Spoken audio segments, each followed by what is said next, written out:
Observatorio 2012 con Ciro Murayama. Muy buenas noches, bienvenidos a Observatorio 2012, este espacio del canal cultural de los universitarios abierto a la pluralidad política, a la diversidad de los diagnósticos y las propuestas. Esta noche les vamos a ofrecer una conversación con Gustavo Madero, el presidente del Comité Ejecutivo Nacional del Partido Acción Nacional. En nuestra sección inicial Corte de Caja nos haremos cargo de un asunto que hemos estado siguiendo a lo largo de las últimas horas, que es la seguridad o la inseguridad en los penales, la violación a los derechos humanos que ocurre en los centros penitenciarios de nuestro país. Y en nuestra sección La Ruta de la Elección, el consejero Lorenzo Córdoba explicará el controvertido tema de las intercampañas. Acompáñenos.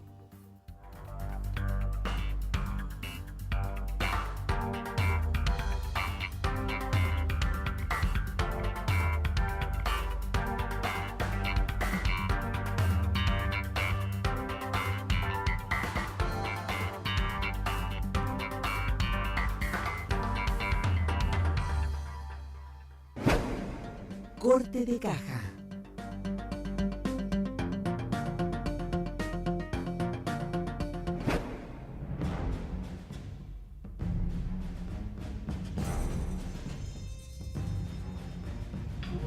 El domingo 19 de febrero, fallecieron en una riña 44 presos internos en el penal de Apodaca, Nuevo León. Si bien se trata del mayor número de víctimas mortales en incidentes similares al interior de las prisiones de México, no se trata de un caso único ni de un hecho aislado. Por el contrario, las cárceles del país son escenario común de hechos violentos con saldo rojo y también es frecuente la evasión de reos con la complicidad de las autoridades penitenciarias. Más allá de ello, al interior hay hacinamiento, sobrepoblación, narcotráfico y condiciones infrahumanas de existencia. ¿Es factible hablar de reinserción social cuando los centros de readaptación son sinónimo de violación a los derechos humanos en México? Ese es el tema de Corte de Caja.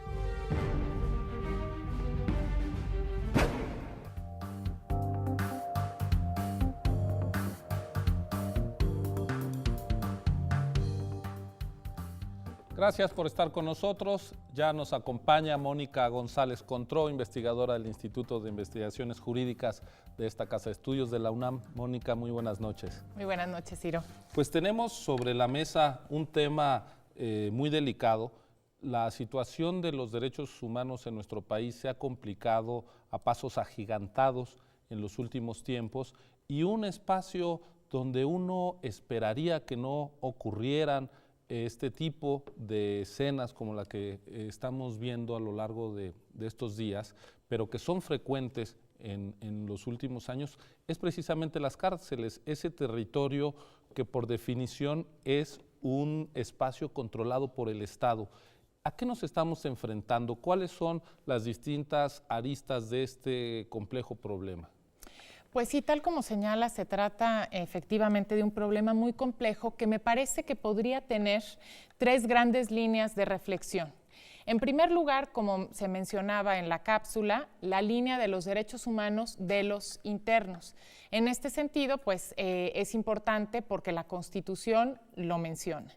En un segundo término, una segunda posibilidad de análisis y motivo de preocupación, es justamente respecto de la finalidad que tiene el sistema penitenciario en México, que es justamente la reintegración social. Y la gran pregunta es si en estas condiciones se puede lograr la reintegración social. Y una tercera vertiente que me parece que va más allá de la discusión de lo que sucede en los centros penitenciarios es el tema de la seguridad pública. Porque, como muy bien mencionabas, si esto está ocurriendo en un lugar que está siendo controlado por el Estado, ¿qué podemos esperar de lo que ocurre fuera?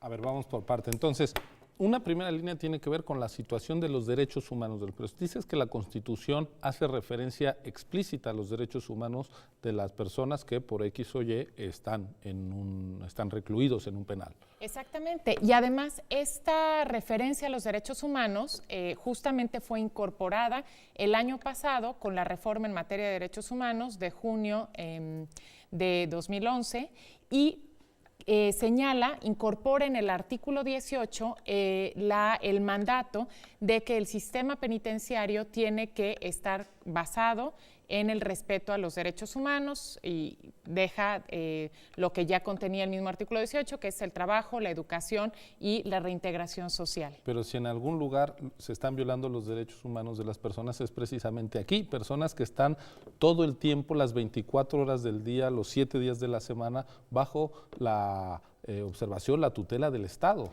Claro, y hablamos además de una amplísima gama de derechos humanos que va desde el derecho al debido proceso, el derecho, por ejemplo, a no ser detenido o a no tener privaciones largas mientras no se dicte sentencia, con todo lo que implica aquello, ¿no?, de las historias que hemos sabido de mucha gente que permanece detenida y después resulta ser inocente, hasta los derechos humanos de los cuales no son privados los internos, aunque se les haya declarado una sentencia condenatoria, y esto es muy importante. Y estos derechos son la vida, la integridad personal, la alimentación, la salud, etcétera. Claro.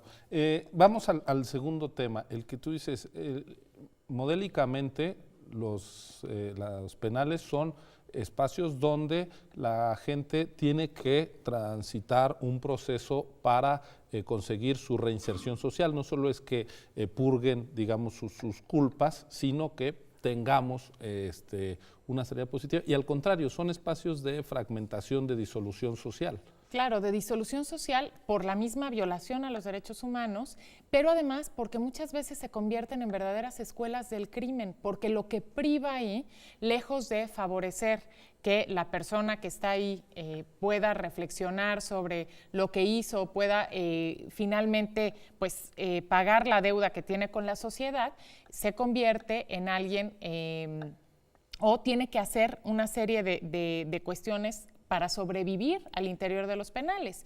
Y es claro también, y esto también se ha visto de manera muy manifiesta en los últimos años, que quien tiene dinero es quien tiene posibilidad de tener una mejor situación dentro de los sistemas penitenciarios, cuando ello no debería de ser así, sino que debería tener otras políticas orientadas justamente a que una vez que se haya cumplido la sentencia, la persona pueda reincorporarse a la sociedad.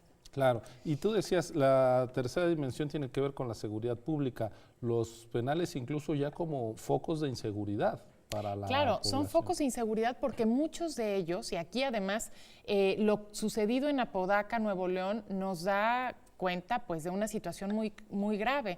Como tú mencionabas, no solamente ocurrió esto, hubo un enfrentamiento entre bandas en un espacio custodiado por el Estado, sino que hubo la fuga de hay cifras que dicen 26 o 30 detenidos acusados de delitos graves.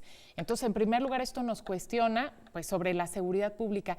Pero además hay otro tema que queda de manifiesto con esto que ocurrió en Apodaca, y es que no hay una estrategia en la seguridad pública, en la lucha contra la delincuencia organizada, que realmente fije competencias claras entre la federación y los estados. Entonces vemos que en este penal, a pesar de ser un centro penitenciario del estado de Nuevo León, había reos exactamente, de delitos federales, lo cual nos lleva a preguntarnos, bueno, ¿a dónde se está yendo el dinero destinado a la seguridad pública? Simplemente a mantener un sistema, al ejército en las calles y un sistema represivo, y no se está invirtiendo en un lugar estratégico para la seguridad, que tendría que ser justamente los centros de readaptación, con toda la lógica que deben de tener estos lugares. Es un muy buen botón de muestra o un tema alrededor del cual deberíamos de exigir definiciones ahora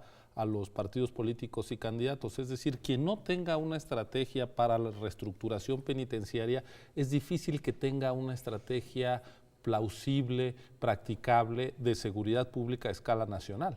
Desde luego, y con todas las implicaciones, desde para evitar la fuga de reos, ¿sí?, la fuga de detenidos, hasta para, como decíamos, la finalidad de la reinserción social, porque es fundamental dentro de un Estado que verdaderamente tiene una estrategia, el tener un sistema penitenciario que cumpla con esas funciones y que constituya una pieza clave en este engranaje de la seguridad, que tiene que ser una estrategia integral para verdaderamente conseguir los fines. De lo contrario, tenemos únicamente un aparato que funciona de manera represiva y que vulnera derechos humanos de los ciudadanos.